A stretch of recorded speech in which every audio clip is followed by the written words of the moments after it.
Diamond bankruptcy just got worse. Consigners are preparing for a total collapse. DC's cracking down on retailers over blind bag leaks. And Bleeding Cool is spoiling KO #1, where Batman, Superman, and Wonder Woman all die on page 1.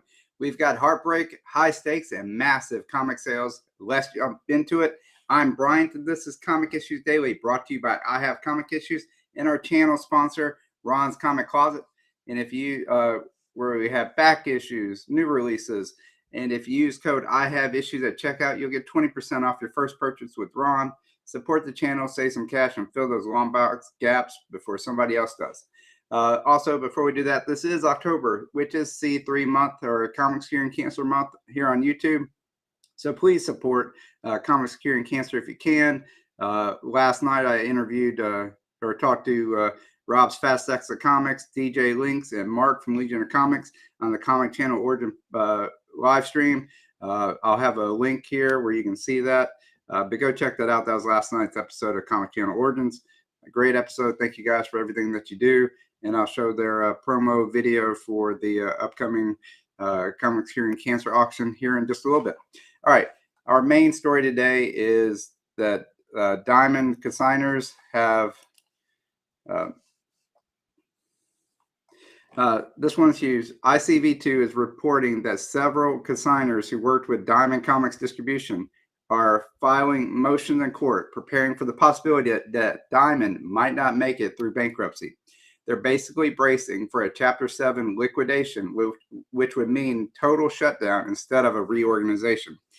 Diamond's been running on fumes since their initial filings, and between court fees and legal costs, they've already burnt through more than $15 million.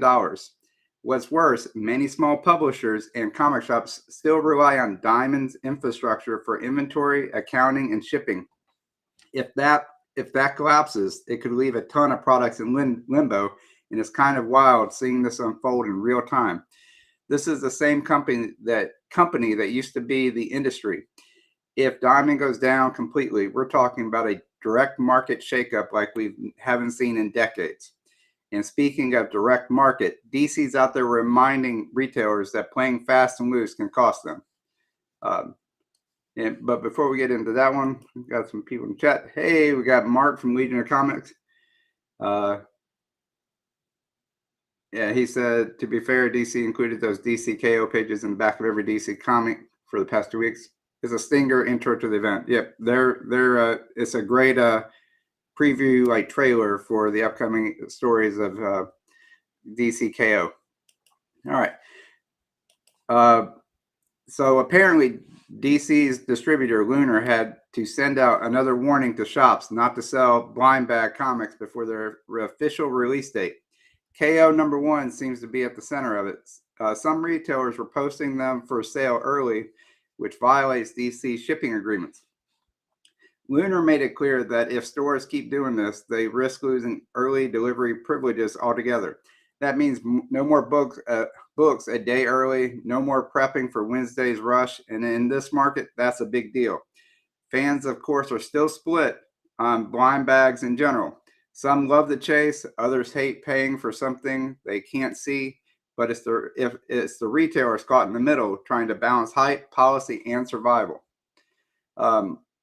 In the book that caused all this chaos, KO #1. And let's talk about those spoilers. All right. Spoiler warning up front. KO #1 opens with Batman, Superman, and Wonder Woman all dying on page 1. Wild start, right? But here's the twist. It's not permanent. Just like it's not permanent. It's comics. So there's this new group called the Quantum Quorum, and that's bending time and rewriting history. What makes this interesting is how it ties into the New 52, Rebirth, and even Darkseid War. It's not another multiverse story. It's a timeline repair story. The villain, the Bellman, isn't destroying worlds. He's stitching them together in a way that changes how DC continuity connects. If DC pulls this off, it could finally be the clean slate fans have wanted since the Rebirth era, a unifying, streamlined timeline without another crisis attached to it. from time travel to time capsule, we got a golden age hero to go look back or look at in the spotlight now. This one is from source from Bleeding Cool. Collectors are keeping an eye on a heritage auction this month as Air Fighters Comics Volume 2, Number 2, from all the way back in 1943, is going for sale. That book features the first appearance of Valkyrie, a Golden Age character who started out as an Axis pilot before switching sides to fight with the Allies. She was one of the comic's first complex female anti-heroes, morally gray, unpredictable, and visually striking. Long before Marvel's Valkyrie ever showed up, this one was leading dogfights and changing sides mid-story. The featured copy is a CGC 6.0, and early estimates have it trending higher than usual. With Golden Age war comics getting more attention, especially from non-superhero collectors, this could be one of those quick key issues that explodes overnight. And let me check the chat again. Good morning, Cliff. Mark's talking about Diamond. Mark's saying no matter how prepared you are for KO, you're not prepared for KO. So, oh, okay, it's a million possible outcomes. All right, thank you for that, Mark. And meanwhile, over in Marvel Land, the debate is heating up. Who's got villains that can rival Batman's? And Jack Perot over at comicbook.com put together a really fun list comparing Marvel's top 7 heroes with villain lineups strong enough to challenge Batman's. The 7 are Spider-Man, Daredevil, the X-Men, Avengers, Fantastic Four, Wolverine, and the Black Panther. He makes the case that while Batman's rogues are iconic, Joker, Two-Face, Riddler, and Bane, Marvel's strength is in its diversity. Spider-Man alone has more top-tier villains than most franchises, from Green Goblin to Venom to Kraven. And the X-Men, they have Magneto, Apocalypse, Mystique, and even Mr. Sinister, villains who define eras. It's less about who's more famous and more about who's personal. Marvel villains reflect their heroes' flaws. Daredevil's guilt, Wolverine's rage, Black Panther's legacy, Batman's rogues embody obsession, Marvel's embody consequences. Speaking of power and consequences, let's talk about the Avengers who could break the galaxy in half. This is Sean Lelos ranked the 7 most powerful cosmic Avengers in Marvel lineup, and it's not your usual suspects. Topping the list is Quasar, followed by Blue Marvel. Then you got Gilgamesh, Moondragon, Cersei, Novara, and Mantis rounding it out. The cool part is that none of these characters are mainstream headliners, but they represent Marvel's biggest untapped potential. Cosmic storytelling beyond Thor and Captain Marvel. If the MCU ever decides to expand deeper into space again, this list reads like the next generation of power players. It's a reminder that Marvel's universe isn't short on gods, it's short on screen time. But sometimes too much power can be its own problem, especially when it breaks the story. Marcus Hemilak over at comicbook.com lists the 7 most broken powers of Marvel Comics, and it's both hilarious and terrifying. The top offenders include reality warping, telepathy, probability manipulation, fourth wall awareness, and even Squirrel Girl's never loses ability. He argues that these powers make writing any real stakes nearly impossible. If you can rewrite existence or bend luck, you're not really fighting, you're authoring. It's a fun way to look at how much Marvel balances creativity and chaos. Too much power breaks the rules, and sometimes that's the point. Comics thrive when they bend, but not when they snap. And then we go from powers that break stories to villains who break reality. Let's head back to DC for a little philosophy. And this is from David Hart from comicbook.com. Is revisiting Final Crisis with a hot take. And Mark, I'd like your opinion on this once you hear it. DC might actually be the real hero of the story, or Darkseid might actually be the real hero of the story, not in a good guy sense, but in the cosmic sense. His death and destruction sets the stage for Superman's rebirth of existence through the Song of Creation. In classic Grant Morrison philosophy wrapped in apocalypse, Darkseid's fall becomes a necessary step for Superman's triumph, almost like yin and yang. It's wild, but it tracks. Morrison writes is full of that idea that destruction fuels creation. Darkseid isn't redeemed, but he's essential. And let's see if anybody, what some thoughts are. Good morning, Brian. All right.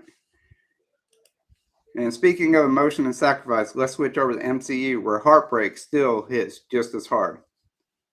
Where's my mouse? There it is. Okay.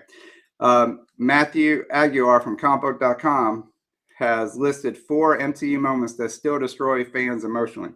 First, WandaVision, where Wanda finds Vision's body. That quiet heartbreak still hits like a truck. When he's all broken apart in pieces on that slab, it is very heartbreaking. Then, of course, we got Tony's death in Endgame. You can watch it 100 times. It still lands.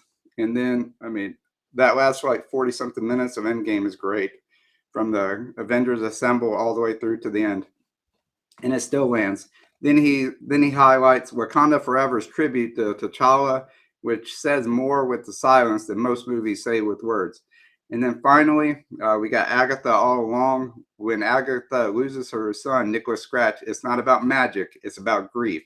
That moment humanizes her completely, and it's honestly one of the Marvel's best quiet tragedies.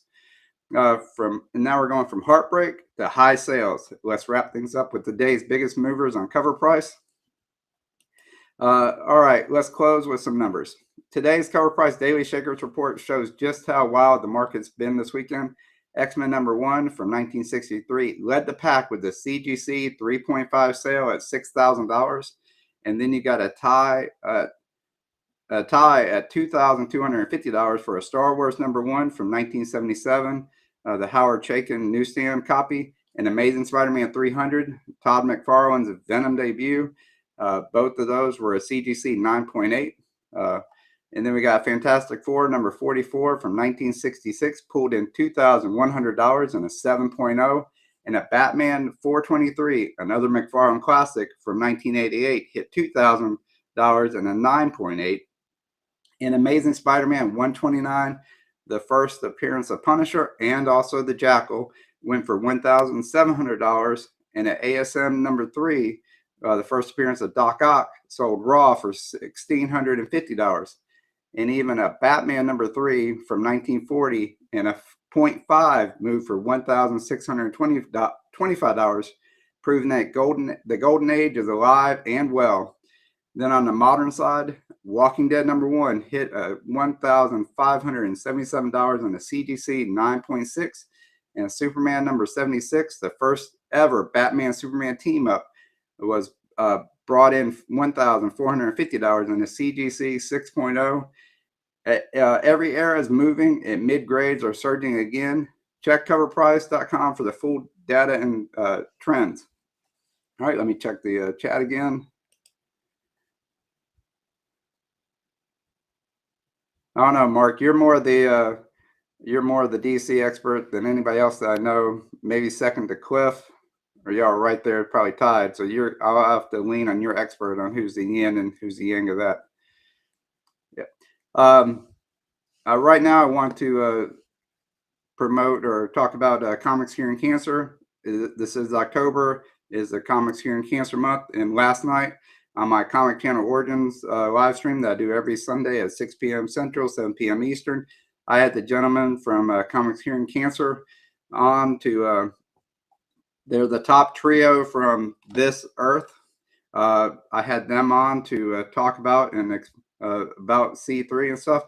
And I have the promo video for their upcoming C3 auctions that I want to play right now for everybody. So here you go.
All right, that's the lineup for C3's auction weekend, October 24th through the 26th. So please check it out, support it, share it, let everybody know about it. It's going to be a great cause for a great battle that's coming up in the kicking the ultimate supervillain's ass, cancer. So please support it if you can. Also, next Sunday on Comic Channel Origins, I am interviewing Mr. Aiken, What's on the Comic Rack. So please come and watch that Sunday night, 6 p.m. Central, 7 p.m. Eastern. So yeah, check out What's on the Comic Racks, Comic Channel Origins. So how he's grown his channel. And thank you everybody for being here this morning. Let me find. That's going to wrap it for this morning, Comic Issues Daily. If you enjoyed the show, hit that like button, drop a comment, and let me know what your favorite story was. Subscribe if you haven't already so you don't miss out on tomorrow's rundown. And big thanks again to Ron's Comic Closet. Check out his site, and if you use code IHaveIssues at checkout, you'll get 20% off your first purchase with Ron. I'll see you tomorrow right here on I Have Comic Issues Daily. Thank you, everybody. Have a good one. Bye.